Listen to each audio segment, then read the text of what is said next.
Hello everyone, welcome to my YouTube channel. In this particular tutorial, we are going to see interference fit analysis of pneumatic seals in open source tools PrePoMax and Calculix.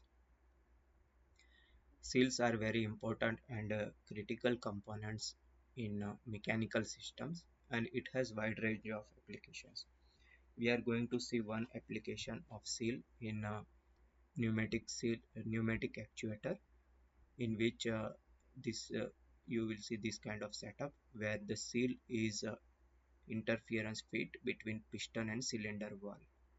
Okay, so the efficiency of seal is no, it impacts the complete performance of this complete system.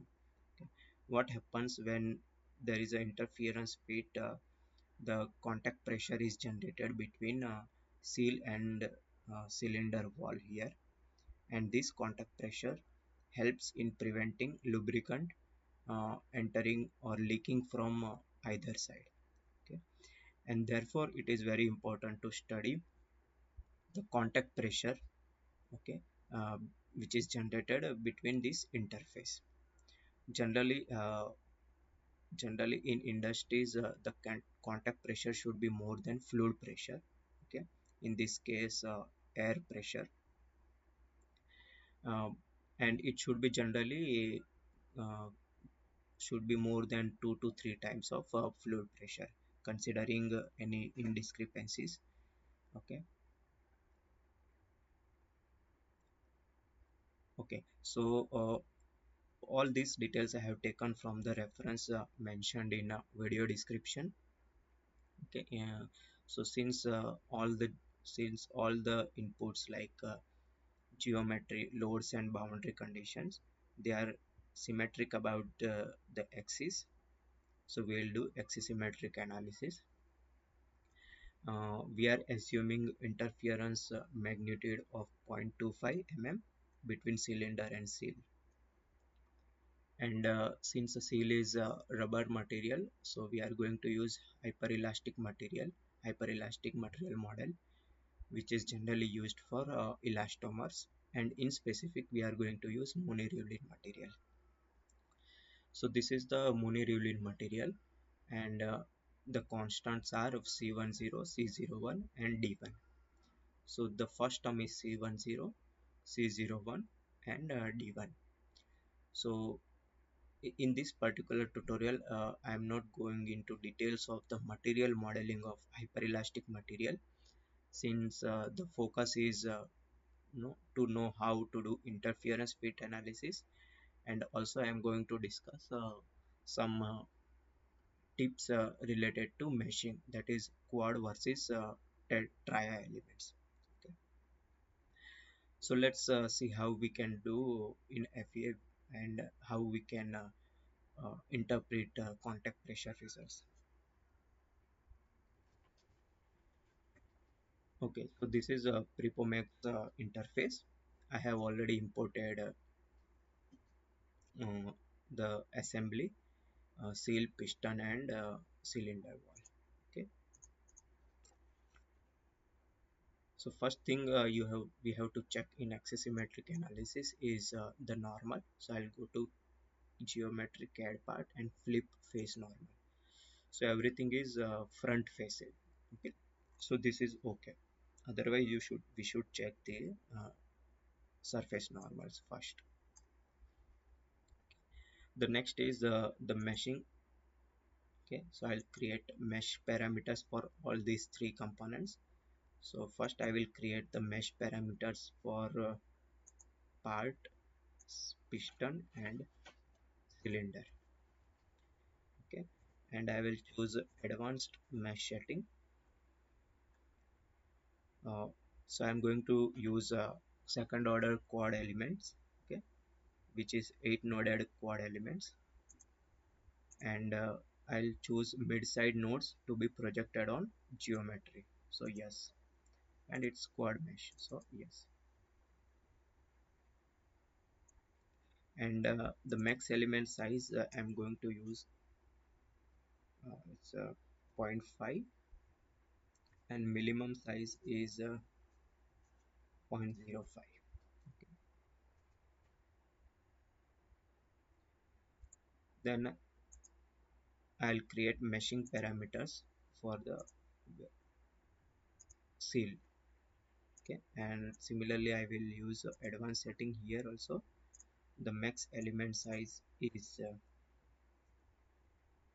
0.15 since the critical component is seal, so I will use fine mesh in seal compared to piston and cylinder.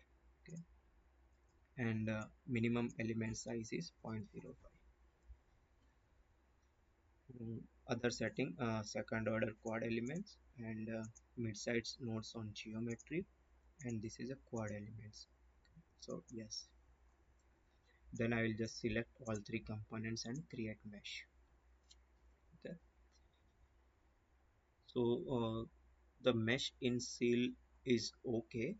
uh, we need to refine these walls of piston and this cylinder as well, because we are our focus is to see the contact pressure, so we'll do some accurate analysis of contact. Okay, since these elements are looking very bigger, so I'll go back to geometry tab and create one more meshing strategy, mesh refinement.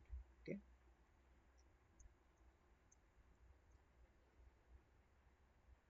and I'll use this surface, this surface, this surface, and this. Okay, similarly I will also select this face which is going to be in contact.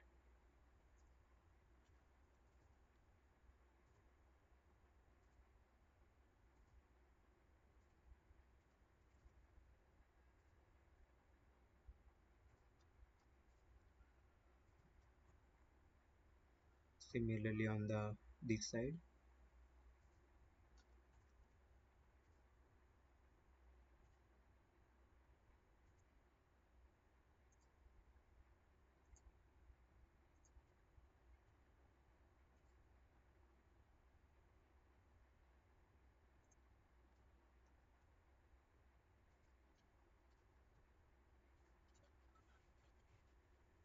and the mesh size is 0.15.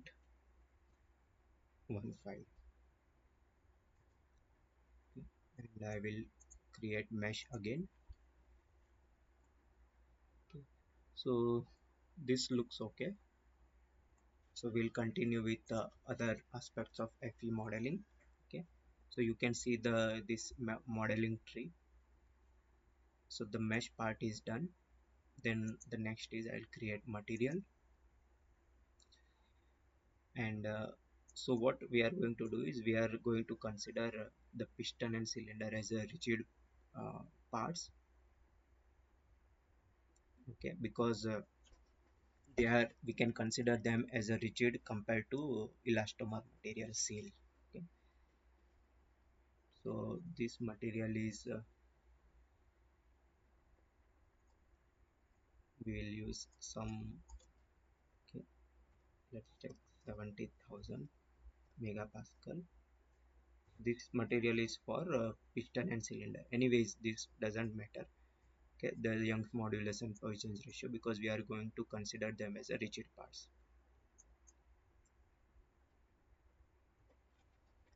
Okay, so I'll just first save the model. So I'll say seal interference quad elements. Okay, okay. So then I will create a material for seal material.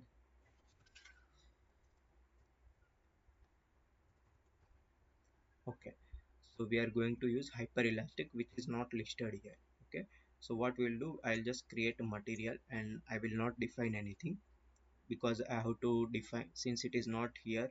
Okay, I have to define it using keywords. Okay, So I will just define a seal material and just say uh, empty material, and I will create it. Okay, so what I'll do, I'll go here and model edit Calculix keywords. Okay, and we can go to this materials and seal material here.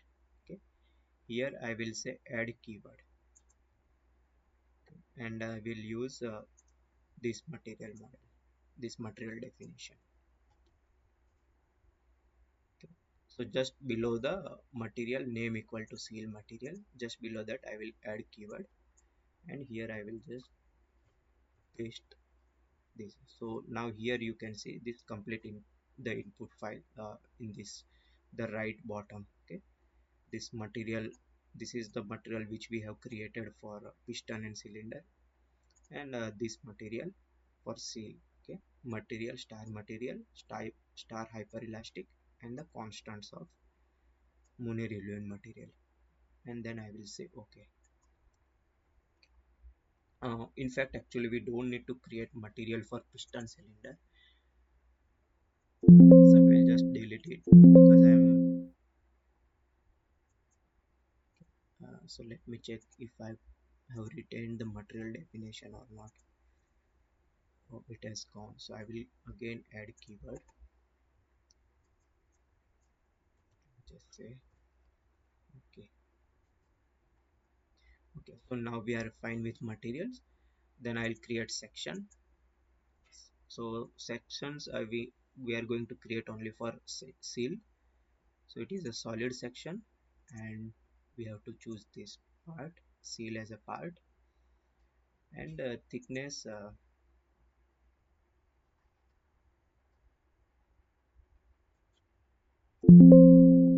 Okay, thickness will assign 1 and say okay. Similarly, I will create a solid section for piston and cylinder. The solid section. Okay, so I'll assign the same seal material because it doesn't matter. We are going to declare them as a rigid. Okay, okay. Then I will use constraints here. Okay, to create a rigid body constraint for piston and cylinder. Okay, so before this we have to first create reference points. Okay, so I will just expand these features and reference point create. I can give some name, reference point for piston. Okay, and I will use between 2 points. Okay, so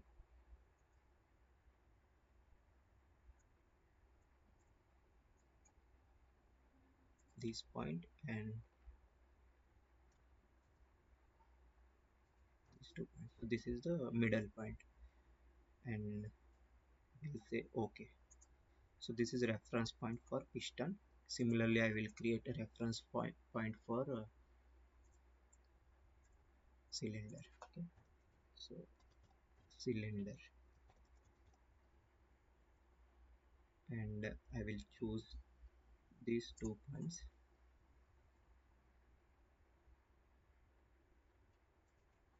and it will create the middle point. Say okay. Okay, so this is a reference point in cylinder. So we can see there is a interference here which we are going to resolve. Okay, so this is a purposefully we have kept. Okay, since we want to do interference fit analysis. So this particular magnitude, the penetration is 0.25 mm. Okay, so we'll come back to constraints and create rigid body constraint. Now we have reference points defined. So first I will create it for piston. So reference point is reference point piston. Okay, and the region is complete piston. Okay, that means this complete piston is controlled by this reference point,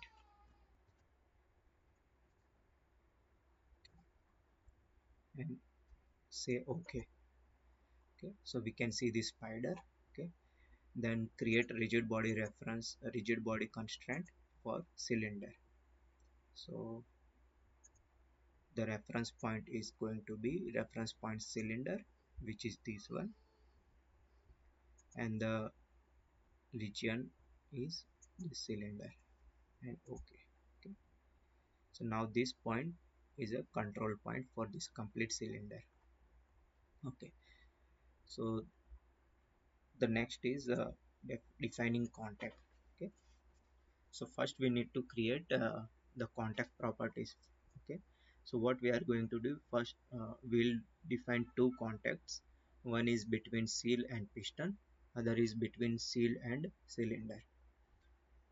Okay, so I will create first the contact property, that friction, for seal and piston. Okay, so I have to choose first normal behavior, contact normal behavior using this surface behavior. Okay, and here we have to say linear. Okay, the here the this is the contact normal stiffness. Okay, which we have to select as 500. Okay, so I will just show you what this is. Okay, so the the contact slope is called K. Okay, it is a slope of the pressure, contact pressure over closure. Okay, and that is what we have defined as 500. So generally guidelines is as per Calculix manual, it should be 5 to 50 times of Young's modulus of adjacent materials. In our case, it's a seal material. So generally, elastomer has elastic modulus of around 10 megapascal to 100, no, 200 megapascal. So we'll use 500. Okay.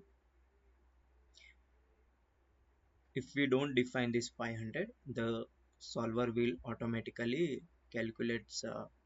It will automatically calculate the K and use it. Okay, so this exercise we have to do. I already did this exercise and I found that the default K is 0.47. Okay, and which is very small.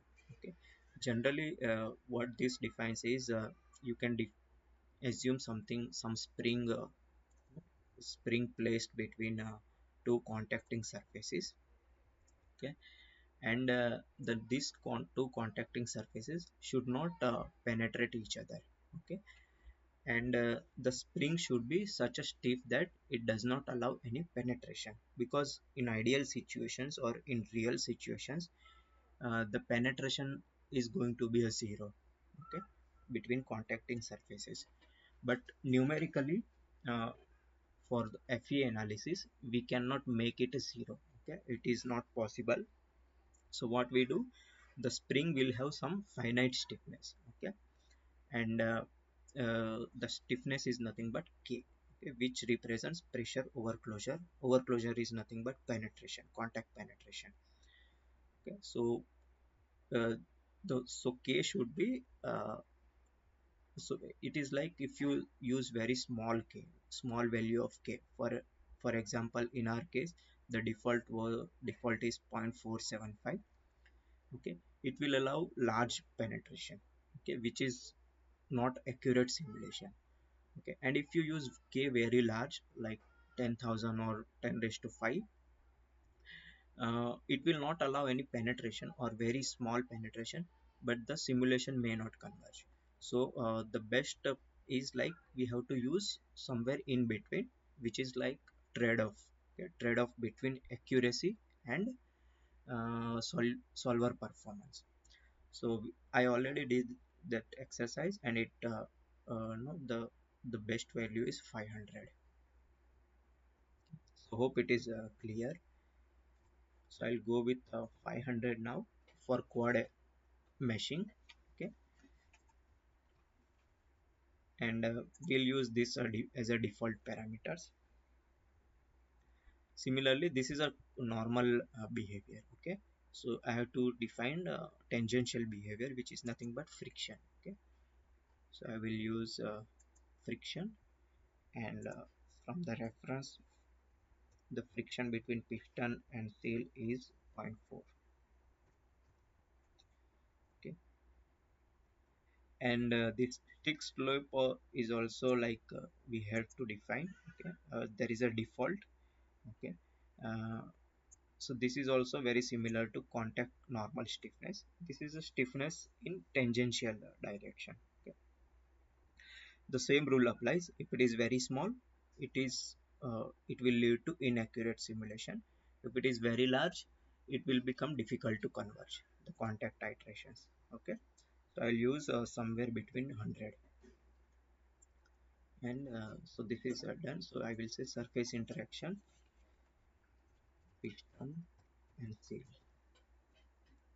Say okay. Similarly, I will define surface interaction between cylinder and seal. Uh, so linear behavior, linear pressure over closure relationship, and this is going to be 500.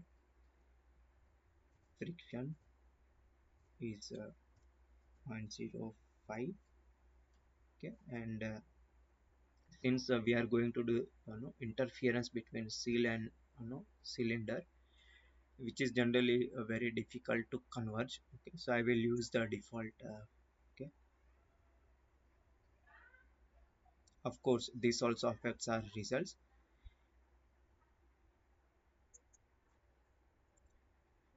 Okay, so the contact properties are defined for both the contacts. Now I will create a contact pair. So contact pair 1 for piston and cylinder.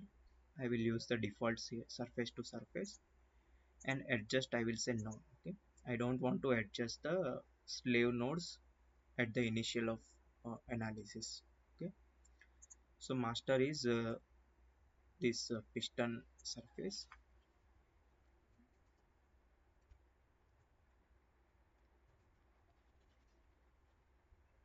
Okay, and slave uh, is the seal surfaces.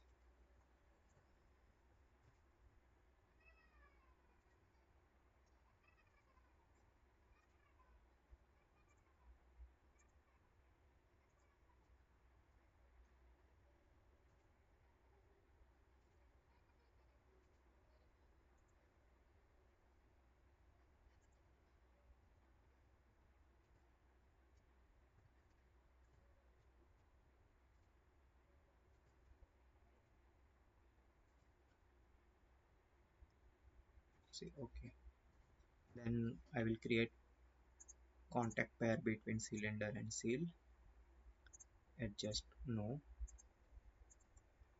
The master surface is cylinder 1.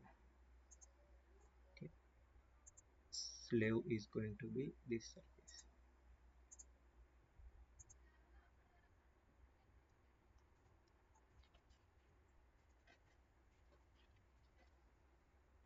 Okay. Then I'll create a static step. Okay, and geometric non-linearity on. Automatic time incrementation we will use. Okay, I will allow the solver to increase or reduce the time step. Okay, as per convergence behavior. So initial I'll use zero point 0.1 second. Okay, and minimum maximum is okay. Just say okay. Okay, so I'll just review the output.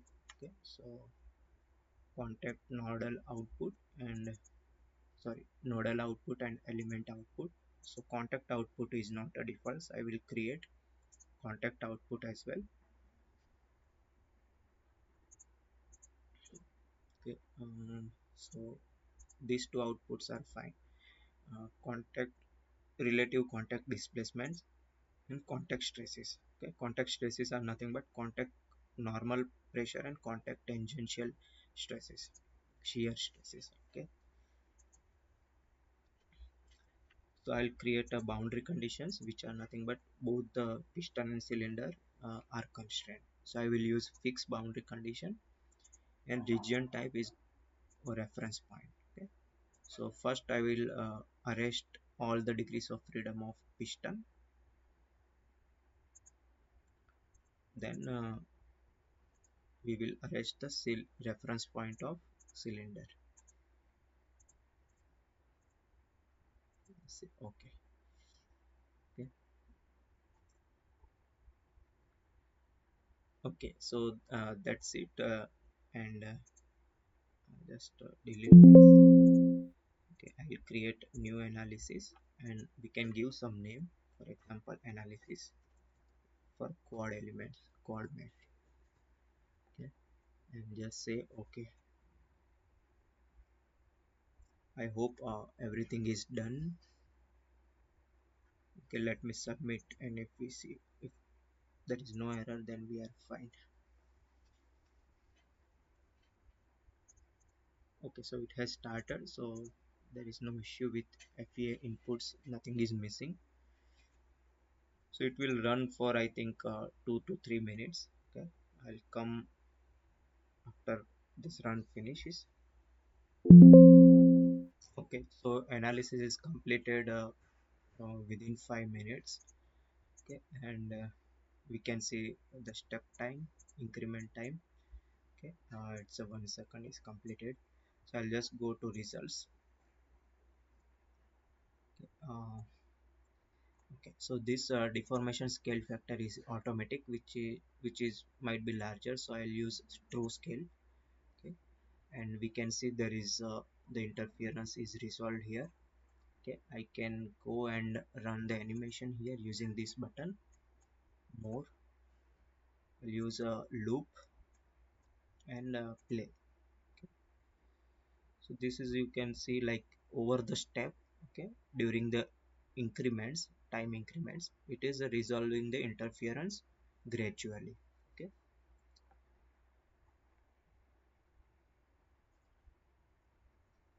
okay. So this is 0.25 mm. So 0.25 mm displacement here. And what we have to check, if you see closely zoom this particular contact interference, there is still some interference. Okay, so this is because we have used a contact stiffness of 500 Newton per mm cube. Okay, we could use larger, so this will disappear. But the problem is, if you use larger, it may not converge. Okay, so as I said, it is a trade-off between accuracy and performance. Okay, so but I think this is okay, this is not big. If we plot the contact C open, so C open is a contact opening. Okay, so if you want to see contact penetration, it should be a negative value, so minus 0.004 is the maximum penetration, which is okay, reasonable. Okay, and if we plot the contact pressure, okay, our mesh should be refined. uh, it should be sufficient density such that we capture the contact pressure accurately. Okay, without any sudden jumps from one element to another. Okay, so here also we can see the contact pressure, the smooth. Okay, you may want to refine it further to get more accurate. Okay, but this looks okay, but if you refine it further, it may not converge also. So we may have to run for very small time increments in order to converge for the very refined elements. Okay, so that's about this particular contact analysis. And here also it looks okay. Okay, the smooth contact pressure. Okay, so, and one message stress, if we see, it has smooth contours of one message stress. Here we can see the large maximum stress, which is 1.05 megapascal. Okay, we may need to do some refinement here, because if you see, we are not capturing the stress gradient properly here. Okay, so I'm not going to do it now, but no, looking at the results, this is how we can take a call whether we want to refine it further or not. So this is like what I follow. Okay, I don't do refinement in entire model at the first itself. Okay, we first check the results, and if we see some, there is some no gradients still need to capture, stress gradients, we can refine it further in that region locally. Okay, so that's about quad mesh, okay, which is like uh, 1.1 mpm maximum. Now we will do a tria mesh. Okay, so I will first save this model as a quad. Okay, then I will save it as a different model, so seal tran interference tria. Okay, so I will just edit the parameters. Okay, I'll just say here quad dominated mesh no. Okay, so it will do a tria meshing. Say okay, then mesh setting for seal. Okay, so I will use, let's say, zero point 0.2 mm, and minimum is 0.04 for tria. This I have already done some settings optimization, so I'm going to use that's optimized setting here. Okay, and it is tria mesh, so no. Okay, and I will use, yeah, 0.15 mesh refinement, and then I will just mesh this. Okay, so you can see, I think the mesh is decent in the contact in this fillet or this rounded corner as well. Okay, this may not be sufficient. Okay, that we will see after running the analysis. And in this contact also it is decent mesh density. So the best part is that when we do changes in mesh, automatically everything is updated. If you see the model tree, okay, reference point is updated. Okay, uh, here, then material, obviously it is already there, the section is automatically updated, rigid body constraints are updated. Okay, contact is also updated.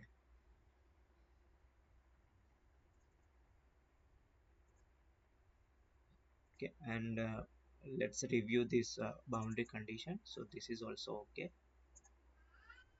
this is also okay. So I'll just rename it the job. Okay, analysis, edit, analysis tria, and run this tria model. Okay, so this may also take 2 to 5 minutes. Okay, so analysis is done. Okay, I will just check the results. Okay, so if you see the stresses are 1.02 megapascal maximum, and this it is in this rounded corner.